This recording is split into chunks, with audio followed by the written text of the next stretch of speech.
happens to all those shiny press cars after they've been handled and driven by all the Dan Neils in the land? Do they retire to some glorious elephant graveyard?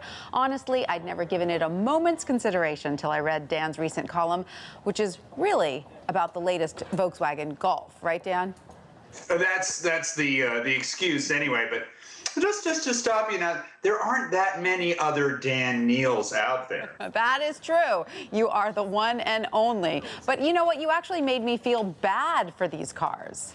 Yeah, you know, it's I've often wondered and then stopped caring because it didn't involve me. What happened to press cars? You know, I have a general sense that they go into an auction system, and they usually do. And this one probably will too. But this one's window sticker said it was being sent to Maui, Hawaii, and so that's my my general conceit on the story is that it's going to live happily ever after in Maui, or it will be wrecked in Pontiac, Michigan by a Hertz rental customer. Well, let's hope for Hawaii. I mean, I feel like I learned as much about the island as I did about the car, and now I'm really rooting for it to head to Maui.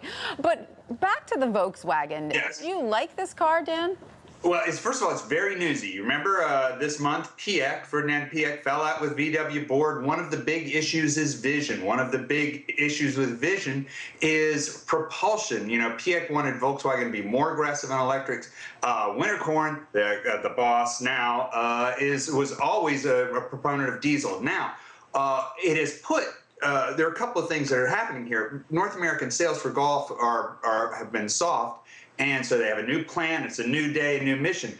But they've also invested a lot of money in diesel technology just at the moment when the market for diesel has just dropped out vis-a-vis the price of gasoline. And so, you know, as I say, the conceit is about this car going to Hawaii. In Hawaii, a gallon of diesel cost $4.17 last month. Ooh, that is tough for sure. That's 60% more than it is on the mainland. Now, you also said that this is a car that likes to get to speed and stay there, but doesn't like the process of accelerating. Yeah, well, there are a couple of things about the powertrain that are very European, if you will, very Europhilic. You know, it's a diesel, first of all, which they like diesels in Europe historically. Their core technologies of the companies are strong, too. And the air quality requirements on particulates have been lower. So diesel's been good in Europe. This also has a manual, it can be had with a manual transmission. Manual transmission is about 2% of the American market. Now you winnow that down from 2% to those who want a red Volkswagen wagon with a diesel engine, and obviously you're talking about people, you know, you can get them in a phone booth. But it's this is the really important kind of image car for Volkswagen, perversely, because it's not a sports car. It's kind of a throwback to the old days. Well, I certainly hope that this particular VW makes it to Maui. My fingers are crossed, Dan. Mine too. Thank you so much for that.